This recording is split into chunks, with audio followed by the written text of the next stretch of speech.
Here I am with Jim Needham of Jim Needham Heating, Plumbing, Cooling, Plumbing and Electric. That's quite a mouthful, Jim. How did you ever get to that name? First of all, it was just Jim Needham Plumbing. Yeah? Then we took on HVAC, heating and cooling. Yeah. So we decided to call it Jim Needham Services. And then we decided to split up the plumbing from the drains, which they're kind of connected. We started another business unit with drains. So I have a HVAC manager, I have a plumbing manager, I have a drain manager, and I have electrical managers now. And Great. that's how it ended up being Jim Needham Heating, Cooling, Plumbing, Drain, and Electrical.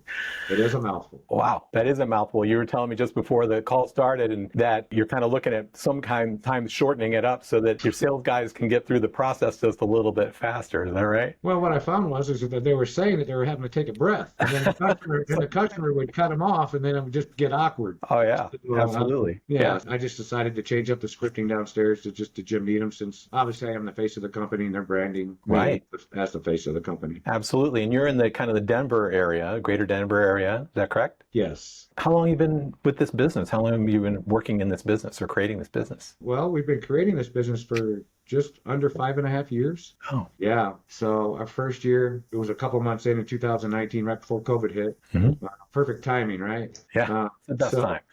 I mean, I was meeting people for the first time, not even meeting them. I was just FaceTiming them walking around their house. Oh, wow. They had credit cards and drawers and keys to rooms, and we had to FaceTime because everybody had a fear around COVID. So yeah, we started 2 months in. It was just my son and I, my wife, and then my daughter, and her husband was stationed in Virginia. He was just finishing up his 20-year tenure, and so my daughter was taking kind of the overflow calls. Well, it started with just boots on the ground, working out of my house, and we've managed to build it into, now we're in a 20,000 square foot building. We're probably pushing to do close to 20 million in revenue this year. So we've grown by leaps and bounds. Absolutely. And I think we could have been a little farther if it wasn't for COVID, to be honest with you. I think we could have been obviously grown a little bit more. I felt we were stagnant there for about a year and a half. After going through my P&Ls, everything's on the rise. So we still managed to grow 1 year 15%, and then the other ones were over 20. Wow. To grow the business. Yeah, that's fantastic. Your website, Call Jim Now. I mean, talk about branding. I mean, that is awesome. How did that ever come into being that you went with that URL and that domain? Well, we've been wanting to go with it for a long time. Yeah. And we found out who owned it. Because a lot of the younger generations, they go out and they make up all these names and they buy them, and then when you want to do something and you can't, it's taken. Yeah. So pretty smart on their part for sure. Yeah. Mm-hmm. So anyway, I was negotiating with the guy who had that number, and he wanted a ton of money for it, right? Yeah, of course. So, and I wasn't going to pay what he was asking. So it was in the thousands and thousands of dollars, and we weren't financially prepared to do it at that time. Yeah. So I kept bugging him, and finally I heard a little voice. I made an offer for it. It's all I can do, man. You and I've been going back and forth for a while with this, and I heard his wife in the background, or a girlfriend or something, say, "Hey, just sell it to him." Jeez.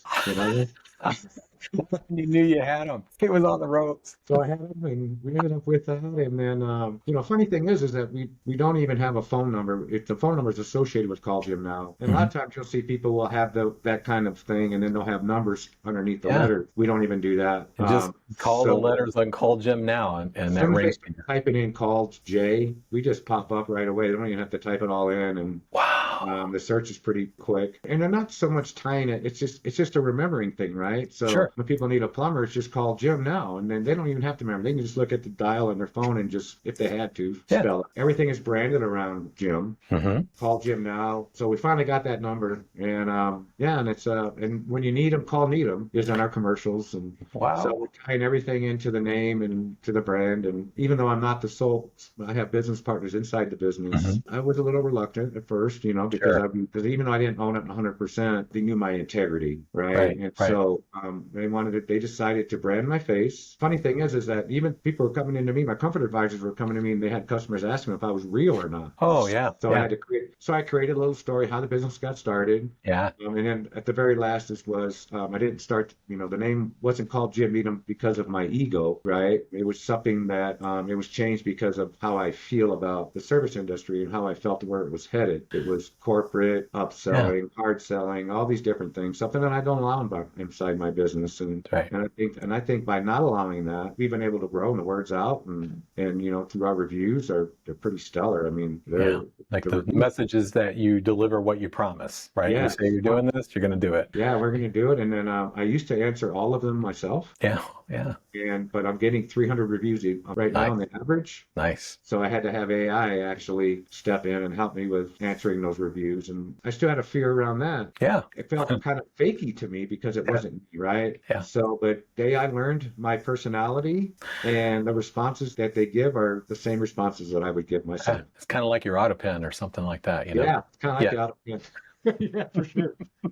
Yeah, I mean, it can definitely make things smoother and better in some ways, particularly those types of things where you really don't have to jump in on it. It's a 5-star, give them a good acknowledgement, be appropriate, Sure. and like you, and that can, keep the engagement alive. Absolutely. What I found out was that we do get 1-stars. It's either a 5 or a 1, right? And the Yeah. very, very, very few 1-stars we get, it's an automated message to call into the office, and it's a very humbling message like, hey, I'm sorry we fell short. This is not who you are saying we are. We don't portray to be. And I'd love to settle this with you. Please call our office and let's get this handled because either there was a communication breakdown somewhere, or normally that's what it is. Because Sure. we get busy, every day. And you know what? The funny thing is that you have to be careful with those reviews because I don't expect them to change their review. Yeah. But I just want to know that I stand behind everything that I say what we're going to do as a company, and we do. And Well, I think it's also a real thing too. I mean, if someone sees like everything's a 5-star, you start going, well, is this a gated type of review thing? I mean, of course there's the occasional, and there are in just about any business. There's always somebody that has a different standard or missing communication or whatever it is that they have, and they like to make their voices known. But I don't go to buy anything, and I'm looking at even on Amazon with a whole bunch of 5 stars. If I don't see anything below a 5, I move on, right? Right.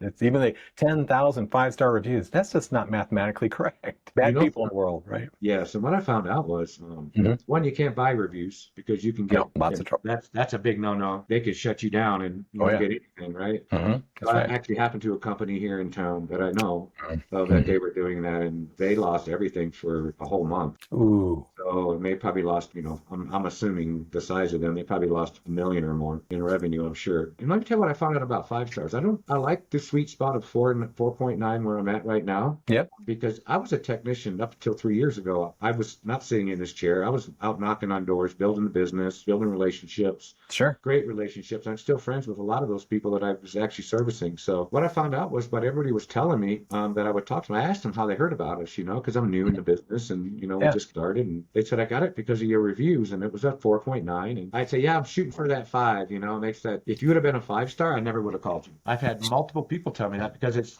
just too fakey. Yep. So, and then what I found out through AI was because I use AI a lot now, Yeah. I'm just getting to the cusp of it. I'm not like the guru by far. But what I found out was when I was asking AI was what they told me was how it matters how we answer our 1-star reviews, or how they're just important. I think they said something around like 80% of the people that look at your reviews don't look at the high marks. They also look at how you respond to your low marks. That's right. Right. And so that's key. That's right. I sit here and watch my competitors argue with them through a text, like, I don't know where you're coming from. This is not how we do business. And they just, back and forth. And it's like, Are you kidding me? Yeah. Yeah. And I see it. And it's crazy why they would do that. And I didn't go in business to piss people off or overcharge people. I charge what I charge to keep my doors open. It's minimal. Sure.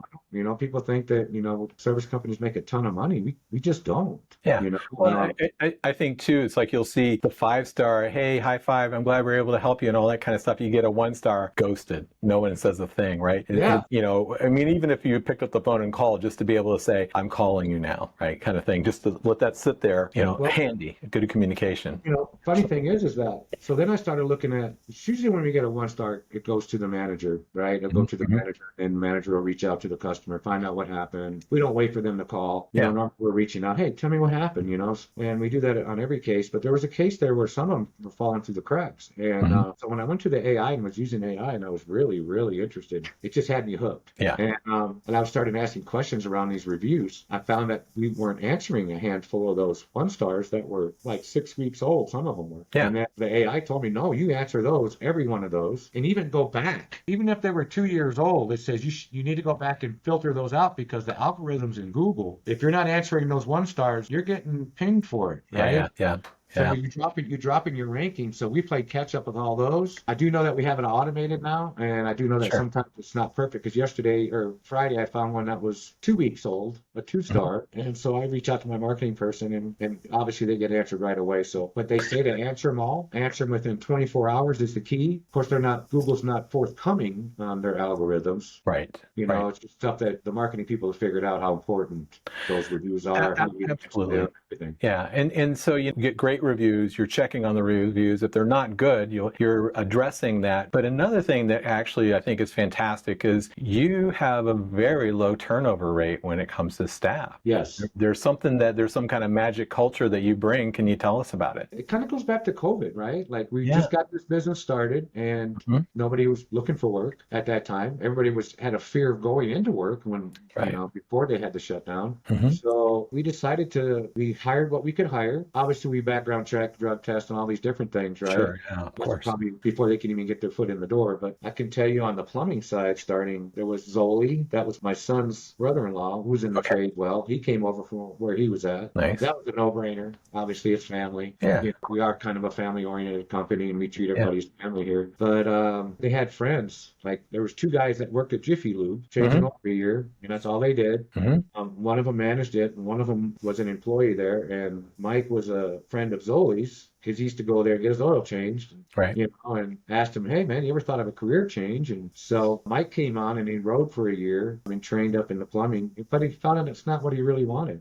So we had an opening come over in our warehouse. So he manages my warehouse now. Josiah was his employee. He waited for 6 months to come here. We had no room. Wow. So we just didn't have the room for anybody else, and we grew it smartly. And Josiah actually, I think he just purchased his home this year. He was making, I think, 40,000-50,000 a year changing oil, and I think he's around 100 and maybe 150,000 now, his income. We've done this with about 10 to 15 people here. We just grew them. We grew them. We trained. We grew them not just professionally, personally too. Personally, we grew them, and we changed their lives. They're buying houses, having kids, buying cars. I mean, it's insane what we've been able to do in such a short time. And when you can do that and truly spend the time because the people here are my passion, because without them, we wouldn't be in business. But and Jim, I think it's sometimes you have this mindset in business that your employees can't be your friends because it might change how you'll treat people. And I've never subscribed to that point of view. I mean, you spend most of your time working around these people. You ought to get along with them, and you ought to care for them. And when you do, they care for you back, and not only you, but they care for your business back. So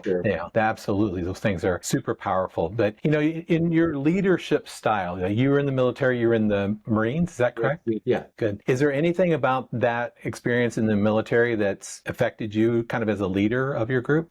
It probably plays into some of that role, in some of those roles. My dad was a Marine as well, so I was kind of raised in that kind of format. We were just raised differently. We were, we lived on a dairy farm. That's hard work. So, we were all dairy farmers. And I remember my job when I was 8 years old was milking the 40 calves we had. And at 8, right? And my brother's 11 plowing fields on a big John Deere tractor at 11. So, I mean, we just grew up differently, hardworking.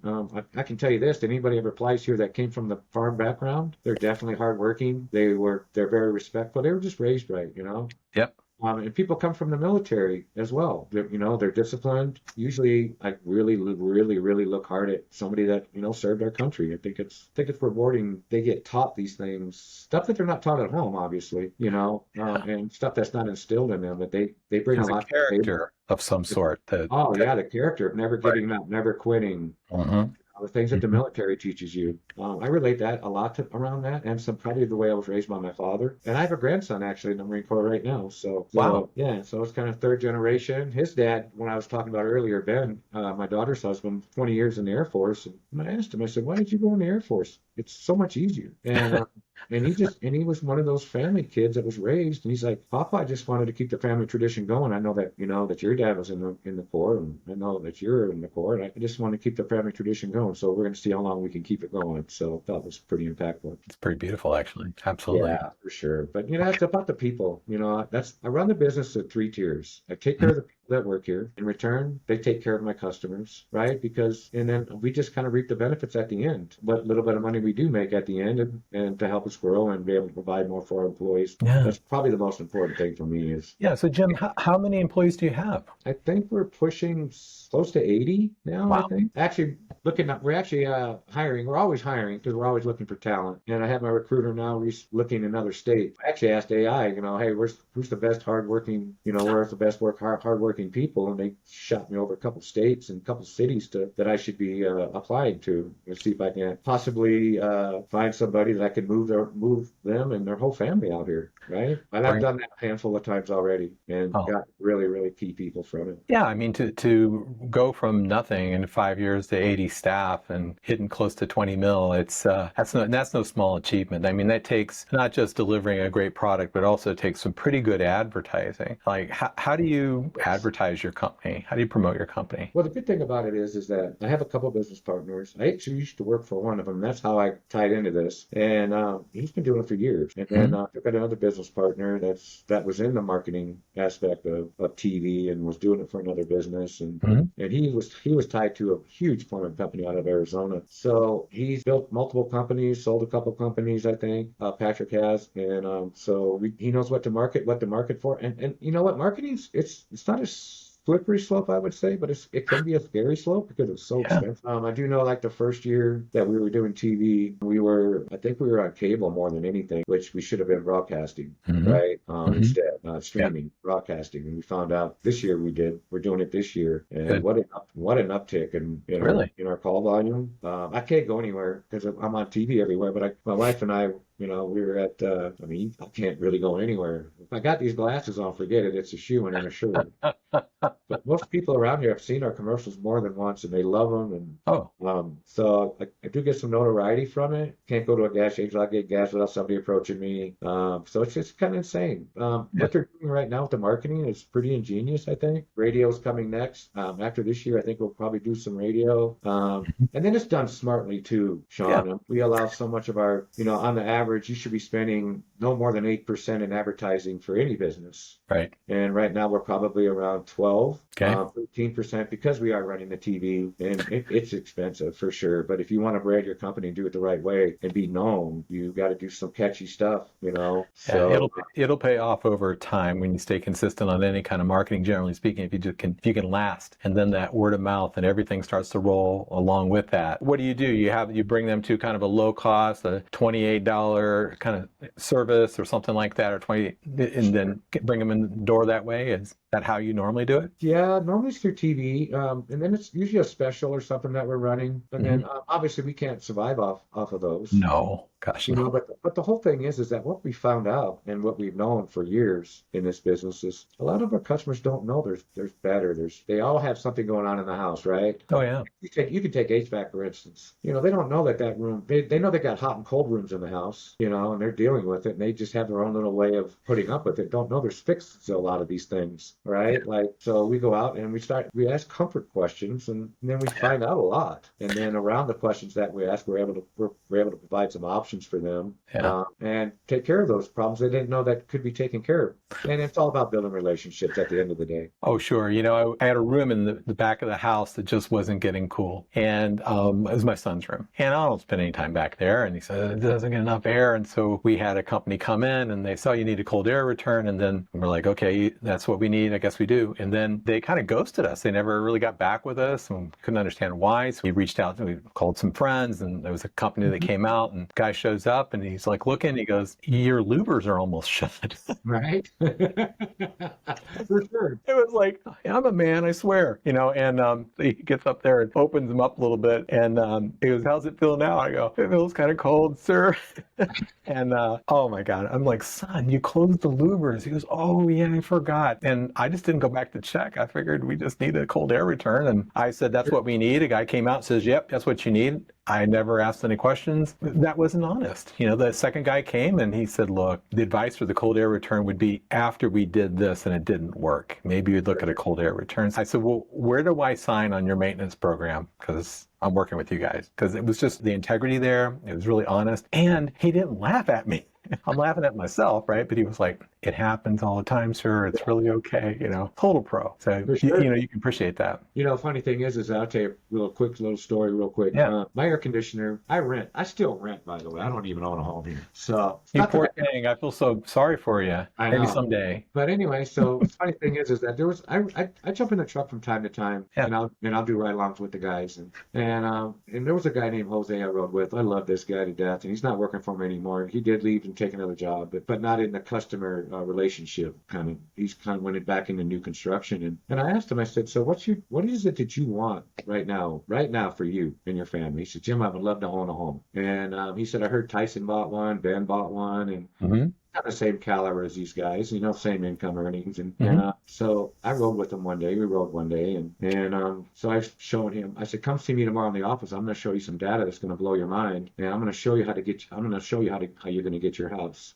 And so he came in. Well, first of all, I rode with him that day. Normally I have him bring me back to the shop, but we were out all day. And I said, hey, do you mind driving me home? And he goes, no, Jim, where do you live? I said, I live off 115th and Sheridan. And he goes, oh, man, I live pretty close over there. I go, oh, yeah. So he pulled up. He looks over at the house and looks kind of around me, and I looked at him and I said, what's the matter? And he goes, is this where you live? And you go, is something wrong with it? He goes, Jim, I pictured you living in this big house, big yard, and all these things. And I said, that's one of the biggest misconceptions that employees have about the people that own businesses. They think that we have all the money. No, we just take all the risks. Anyway, and you reinvest that money when you do have it anyway. Yeah, so it's so funny because the way you said it, I go, you still rent? And I go, yeah. I said, I'm working on trying to buy you a home right now. Okay. Mine will come later. So let's work on you. Right. That's sweet. So I brought him in and showed him the data and showed him some of the stuff he needed to change about himself. And he wasn't willing to do that. And I still talk to him. Yeah. We still reach out to each other from time to time. But I would hire him back in a skinny minute. He's just a great guy. But we built all these guys too. So that's a pretty good prime example of it's not all about me. It's about them. And I actually read a book all about them. And it's all about them. And I read a lot of books about leadership and stuff. I didn't know none of this stuff going in. Everything that I got was from my mentors and through reading. Yeah. And I'm actually doing one now. It's called Never Lead Alone. And all my managers are part of that. And we do a book club every month now. And then that's good. Yeah, we read 3 chapters a week, and then we meet and we talk about the nuggets that we got from them. And it's really helped us because it has a lot to do with candor. Yeah. When you're trying to build your business, sometimes, you have to put that hard line out there to make them understand that, in order to get things, this is what we have to do. But we always have these candor, so we know now that we can approach each other and we're not causing resentment or sound condescending or anything, but we lead that way. And then, the funny thing is, Sean, when I sat in this chair for the first time, I had my fingers in everything in the business. Sure. Because I cared that much. My name was on the side of the truck, my face was on the truck, so I was kind of tied to it. So my business partners were smart that way, right? I'll give them kudos to them, right? Because even though I don't own 100% of it, I own a majority of it, but I mean, now I know why they did what they did and it made sense. So, but yeah, I love the people here. I had one of the things I do that's really weird is when I let people go, it's usually because I just can't get them in the right mindset. I drive them home. Oh, gosh. My wife thinks I'm crazy because, they have to bring the truck back and I'll ask, hey, do you have a ride? And they'll tell me, well, I'll have to make arrangements. I said, well, if you want, just bring it back to the shop. I'll take it. Yeah, it's good. It's like you got to separate the person from the job. And my 2 best friends are in the top 5 best friends. They're people I fired, right? And hung out with them next weekend. It's not easy. Okay, I don't want to make a profession of that, but it's like if they understand this is the expectation, this is the standard, these are the things. Do you agree with that? I do. Good. He falls short, we correct. You continue to fall short, we say this isn't where you belong. I still love you, man. I wish you well. I'll help you any way I can, but you're off the team, right? And not burn that bridge. I mean, that I think that's an integrity thing. Yeah, for sure. Easiest thing is just like see ya next. The funny thing is, I get going, I don't know where they live, and I'll just pull over and say, hey, you drive yourself. I'll just ride it. That's okay. They're driving, and then I'm setting them up, right? So I'm carrying on, hey, I'm sorry, this is where it came to, but hey, this isn't the end of the world for either of us, right? So, if you can get these things fixed, give me a call back, man. I'll bring you back. I don't mean next week. I don't mean next month. Give it a couple months, 2 or 3 months, and you want to come back, I'm always willing to speak to you. That's right. Because we all can change. Well. We all have the ability to change. Yeah. Something really good that we're doing now is we don't really fire anybody here. So what we do is we put policies in place, right? Yeah. So there's things that they have to do. I'll give you a prime example in a nutshell. I've been an inside salesperson one time, and they have to give a minimum of 3 options. So when things don't sell outside and they're brought into the inside office, the inside salesperson has an opportunity to reach back out to that customer and find out some of their concerns and why they didn't close with us and try to close that call. Well, if there's not 3 options on there, that she's not allowed to call. Right. So it comes back to me or whoever she reports to and says, hey, did you get out to so-and-so? I can't call this person because there's not 3 options on here. So, and he knows he's supposed to do it. So I bring him in. And he says, I said, hey, Joe, what's going on, man? Our policy is 3 options. Ashley can't reach out and try to sell this unless there's 3 options. Could I ask you why you didn't do the 3 options? Oh, well, they weren't going to buy anything. I just knew they weren't going to buy anything. Oh, boy. This and that, right? So, yeah. So I would tell him, I'd say, hey, do me a favor. Could you mind going in the break room? I need you to rework this estimate and put those 3 options on it so Ashley can do her job. Would you do that for me? Because you're really affecting her paycheck. Yeah, I can do it. So he does it. And then he does it again. And I bring him in again. So then now it's like Wednesday. I say, hey, man, I want you to go ahead and take the rest of the week off. Really, I want you to really stop and think about what you're doing because you're hindering somebody in here from making a living by you not doing your job. And then, and he did it 3 times. And the third time was, I said, it was on a Monday. I said, look, I want you to take the rest of the week off and I want you to come back on Monday and reapply for your job. Ooh. And they say, are you firing me? And I'm like, well, no, actually, you're kind of firing yourself. Yeah, that's right. That's exactly right.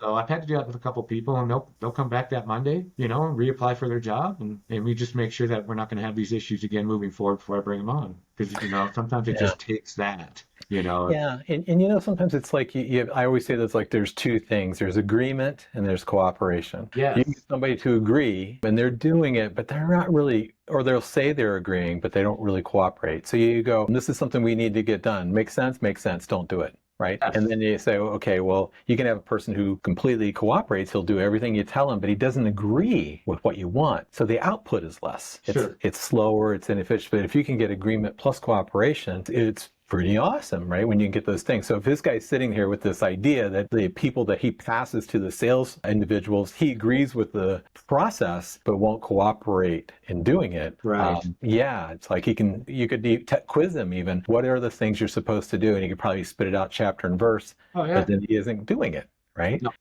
Yeah. No, we train on everything, in here, we come in, we had the meetings and like the objections, what they get from the customers and stuff, right? So, they're not doing, it's not trickery. No, they just know that it has to be genuine. Yeah. Right. So if it's not genuine, it's not going to come across genuine. You're going to sound like a slick old, sales guy, right? Well, yeah. If you look at the derivation of the word sales, it comes from the word, Old English word sellan, S-E-L-L-A-N, which means to give, to offer, or lend a hand. So it would be when, I don't know, maybe, I help you build a barn and you give me the first deer of the season. And then it seemed kind of awkward carrying a deer around trying to find me. So, then we started using silver and then gold and then dollars backed by gold and dollars backed by silver, and now there's just dollars. And so, but when you look at sales as a helpful thing, it's only when it's not that it actually is dirty or bad or embarrassing to have that kind of job or whatever you want to call it. It's when you have high integrity, deliver something that's needed and wanted, and you make sure that the standard is where you expect it to be. Well, that's just having fun helping people and making fun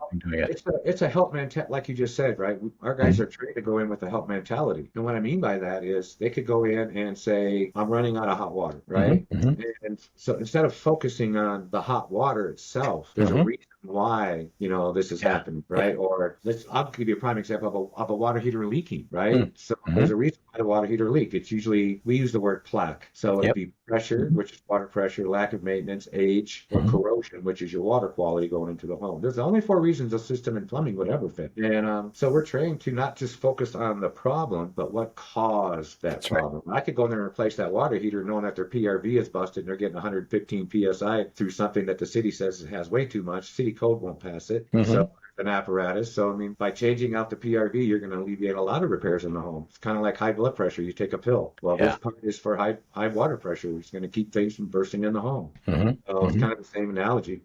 So that's what we do. And what I found was, even to get a 5-star review, guys were like, how do I get a 5-star review? You ask, right? So, so now what we do is we're training on is that there's all kinds of different ways. I was a technician. I didn't want to know anything about the future or what they've done for us in the past. I want to be able to build that relationship and focus starting new. But a lot of guys like, hey, in the notes it says this and this and this and this. They've done this with us, and so they kind of gather some information about the spending habits of our customers. Well, I don't need to do that, but some guys do, and it's like, look, guys, I said, what's the biggest objection that you get from your customers? It's usually price, or it's usually price or time. So they don't have the time or whatever it looks like. Time and money, right? We train, man. It's like, get on a first name basis with your customer. Friends will be friends. You do friends will do, if they like you, right? They'll buy from you, right? You have to be genuine. You can't just fake that stuff. You can't just be.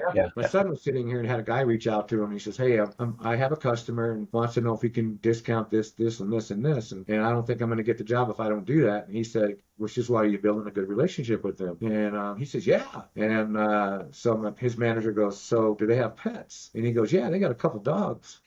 Oh, well, what's their names? He goes, what, the dogs' names? He goes, yeah. He goes, I don't know. He says, there you go. Tell the dogs' names, call me back. Hung up on him. Because what's the first thing that greets you at the door if they have an animal? That's a family member, man. You got to know the family. Yeah. And then, they love their dogs. And then I'll always ask, hey, if the dog approaches you, is it okay to pet? Yeah. What's your dog's names? If the dog loves you, you're in. Oh, yeah. You don't have to sell anything. Everybody says, my dog is a great judge of people and dogs all that. Yeah. Are a great judge. They are a great judge of people. They can read it like a book. And I'm telling you, if there's fear, they can see it. If they know they're not a genuine person, they can feel it, believe me. Yeah. I've done all my life. That's right. So, and they do that. They build relationships that way. And, it's like first thing you do when you knock on the door, the customer wants to take you right to the call, to the problem, So what we do is we stop them, right, respectfully, and thank them. All my technicians say, and I just want to thank you for inviting me to your home today. By you choosing Jim Needham, you're basically providing for my family, and I can't thank you enough for that. Ooh. Right? So how real is that? And it's yeah, you got me. Yeah, I mean, right? So you would stop you in your tracks, going, "Whoa!" Let's get real. We don't want you in our house to begin with. All right. Nobody wants to spend money with us. No. But they have to because we're a necessity, right? Right. So I want to make sure that they're getting treated fairly. They're getting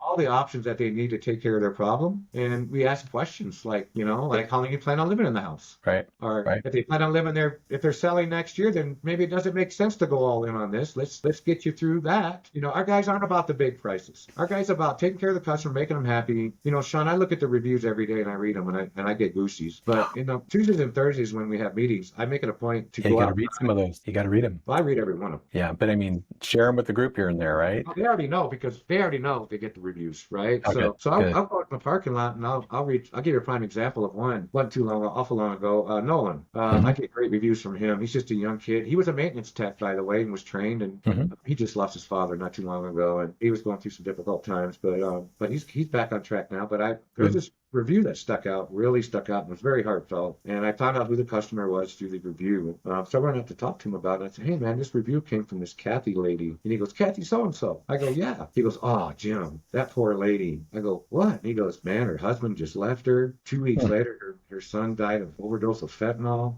Oh my God. She is just going through life like you won't believe, man. It wasn't about the money he made. That's the point I'm trying to make. Yeah. Is that he built that type of relationship with her and truly, truly cared about her. And actually reached out to her. He said, well, I actually called her a couple days later because she was just in a bad place. And I just felt like I took care of her in such a way. Well, obviously you did because of the review that you got. But he just reached out to check in. And our guys will do that from time to time when they run across that. They'll check in with the customer. Hey, I just want to check in. And they'll send little handwritten notes that we allow them to do. Hey, I hope your grandpa's surgery goes well. And all and they're genuine. That's what I can honestly say, they're genuine. And that's why I keep the people that I keep here, and the retention is so high. Sometimes, Jim, people think there's like this big secret to being successful. It's just doing good things and making it known. You get great results, you get great reviews. People see the reviews. People see you're making it known. You're making your good works well known in your community and doing that kind of stuff. I don't know much about those guys, but I've never heard about anybody complain. Or I see their trucks everywhere. Or my so-and-so used them and they loved them. And that person who's the representative of the company who walks into someone's home, a very private place, and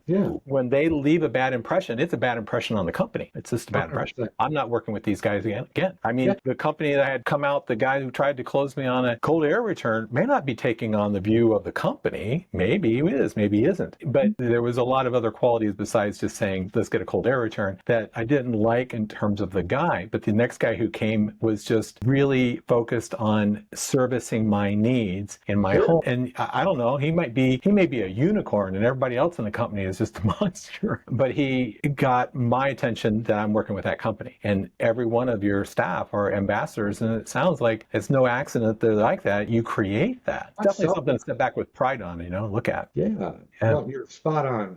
I try to hire positive influencers in the business, right? Not just, I want them all to lead, to lead at some point. Sure. Absolutely.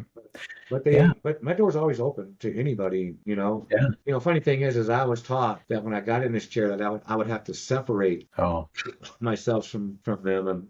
And I understand to a certain degree where that comes from. But in the same token is that every morning I have my 7 o'clock daily check-in. So I make sure I get up out of my chair, I make my rounds, and I go through the office. I say good morning to everybody that's there, ask how they're doing, and everything. And I just touch base because I'm in the building. Now they do know that I'm a super nice guy, right? And I am approachable for anything, but they do know that I will do whatever is necessary and what's in the best interest of business as well. So they know there's a fine line with me, right? That I will go there if I have to. I don't want to. Nobody does. It's the worst part of my job, but I will if I have to if it affects other people in the business. My background is I'm a physical therapist. That's my background and training. Did that, built a successful practice, started a consulting firm helping business owners. And one of the things that I found back a million years ago when I had my practice, every morning when I would come to work, I would do kind of what you just described. It wasn't anything I thought I was, this is what I'm supposed to do. I just genuinely cared about my staff and how was your weekend and hey, how's it going? You have a good day? And I would just mill myself through the facility and then I would get to my office. And then one day I'm on the phone with somebody as I was walking in. So I go straight back to the office. I don't say boo to anybody. I'm on the call for about an hour. I hang up the call and then I'm on my computer and thinking all about it. And then there's a really careful tap on the door. Sure. And my exec assistant pokes her head in. She goes, "Are you okay?" "I'm fine. Is something wrong?" "Well, people think maybe you're on the warpath or something because you didn't even say hello this morning." I go, "Oh, so sorry about that." And I just put the phone down and I walked around and I go, "Hey, I'm sorry I didn't say hello to you this morning. I had a phone call." And then every day thereafter, I knew that they counted on that. That it was important to them. It was just something you did because you care about people, but it was important to them that you showed it. Yes. And so obviously it showed because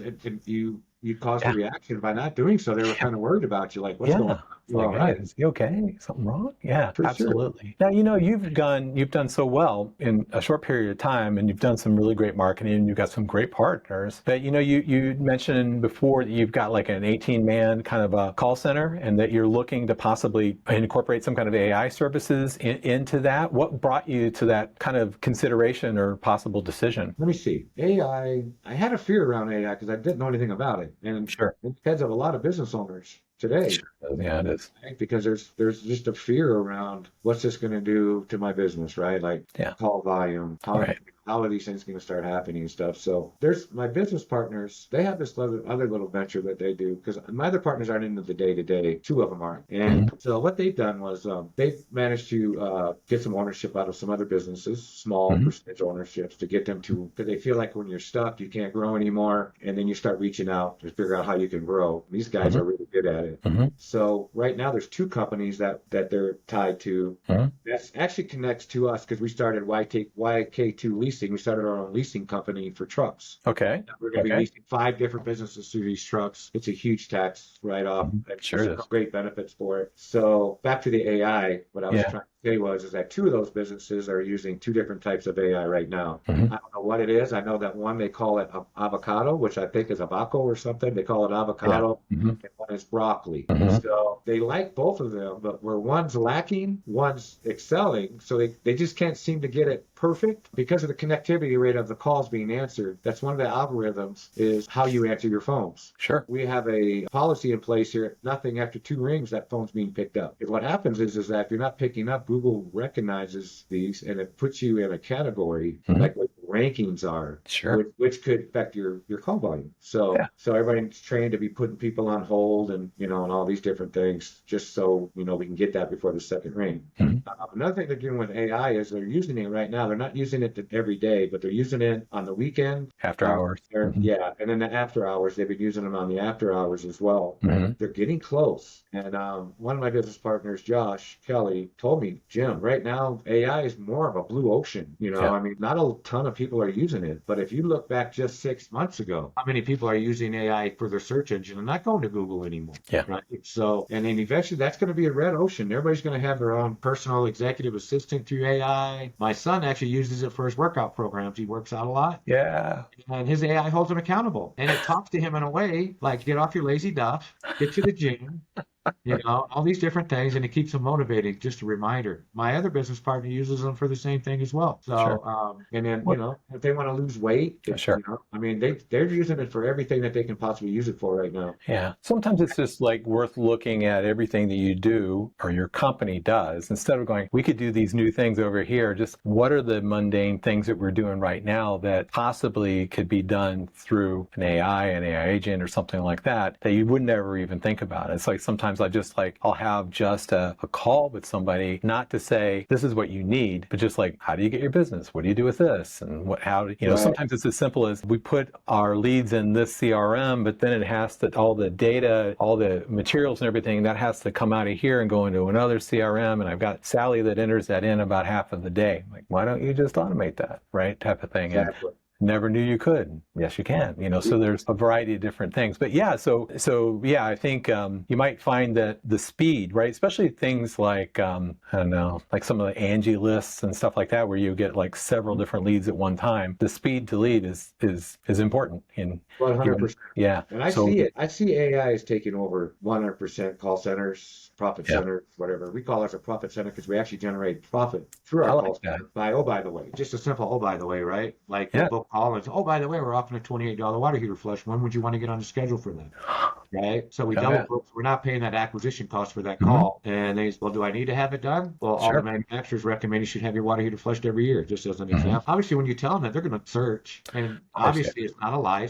It's a fact. And they go, and they'll usually sign us up. And then two things will happen. We'll go out there and we'll sell them a membership maybe, or maybe a new water heater for that. Maybe it's past its age or whatever that looks like. And or maybe it's thank God we're here, because when this thing leaks, where's the water going to go? Or something more, Jim, you locked them down for the future and they're coming back, right? Well, the whole thing is I run 4 different departments. And I want to make sure that every time that one of our technicians goes out to their home, that they get treated the same process, what they can expect, what they expected out of the last guy that was just there that they gave a 5-star. I want to make sure that the guy that's coming behind them is still keeping up and keeping that value within the business. So we do spiff for our reviews. For every 5-star reviews, the guys get $15 or $20 or whatever that looks like. And there's all kinds of different things we do. We use AI for right now for Chirp. It's a Chirp. So Kate will say call volume's a little slow for tomorrow, so she'll send out a Chirp, whether it be a furnace tune-up, AC tune-up, maybe a water heater flush or inspection. And that's usually our customer base that we hit with that. And we found out that we built such a great relationship with our customers. First time we did it, we booked over, I think it was 150 to 200 calls, and we still had our regular calls we had to catch. So we kind of got bombarded, not knowing that we were going to get the kind of response we were. And I didn't realize that the guys and the girls that were going out to these houses were leaving such a memorable impact on them that they would actually trust us enough to come out and actually believe us that this is what we're going to be doing for you. Because most of the time our guys get, on our reviews, they'll get like, what I love about Jim Needham, there's no high pressure. They will not high pressure sell anybody. They ask questions, and around those questions, they provide options, and they just let us choose what they would like for us to do for them that day. Right? That's right. So That's right. even though our guys get our paid commission or hourly, whichever's greater, some of our commission guys make like really good money here. Yeah. And I would say the majority of them do. And so they truly care. That's just at the end of the day. They just always do the right thing. Or, the funny thing is that even if we get a bad review or something and the manager goes out, my son, Jim, he's a manager. He's phenomenal. He'll go out there and meet with them face to face, humble yourself and just own it. Yeah. Own what you did. And it's their belief. And so let it be their belief. Just, figure out a way to make it so that belief goes away. And normally what happens is that $5,000 that they just did with us, he just sold another 30 or 40,000, because they just see how genuine and true that we truly are and we truly care. But the AI, I know we're doing the AI, I'm all over the place. I know the AI I'm about to implement it in the next couple of months, if not sooner, for my after hours. It's going to happen. And then eventually, I already know, I say within 2 years, my guess is, and that's just my gut, that this AI stuff is going to be like, because it's a race right now. Everybody's trying to get that perfect product, right? Because there's a ton of money in it. So within the next 2 years, I think won't even have a call center anymore or a profit center. Well, I think too, like there's different schools of thought, particularly like voice AI, because I mean that can be very convincing if you have the right platform for that.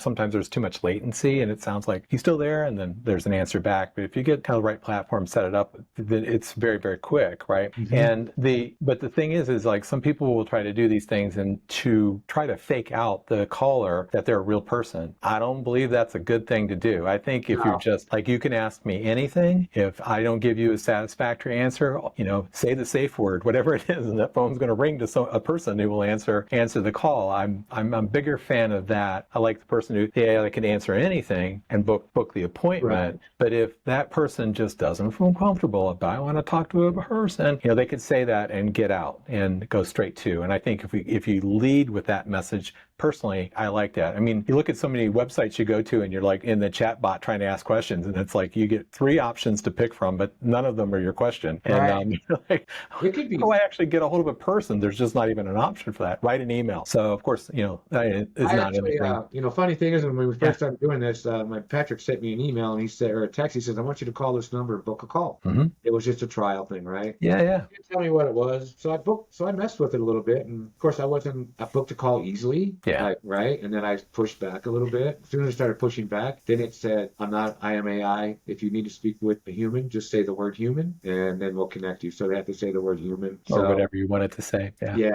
So I it's kind of, I just know that if people are on board with this now, they need to start trying to get in front of this as much as they can. They're going to be left. I think there's, I think it's like a whole new kind of like the Industrial Revolution, right? Something comes along and suddenly there's machines that work the crops and we don't need as many people and different things are going to happen, but then those people will move into other roles and responsibilities and skills. And it's as long as the standard of the thing that you do, whatever it is anybody does, doesn't go down, but actually could lift even better. Yeah. That would be where it's a plus. If it's like, I don't have to do it and they'll do a crappy job, but I don't have to do it. It's like, I wouldn't go that way because ultimately that'll hurt you as time moves on, right? So Jim, I want to ask you a question here. We're going to be wrapping up here in a second. So let me ask you, what would be kind of what you think your best advice to give to somebody that's in the trades? Like they're in it, they want to start a business now. Okay. So it's like, I've been working for the guy. Now I'm going to start my own gig. How would you advise that person? Well, I actually had one of the guys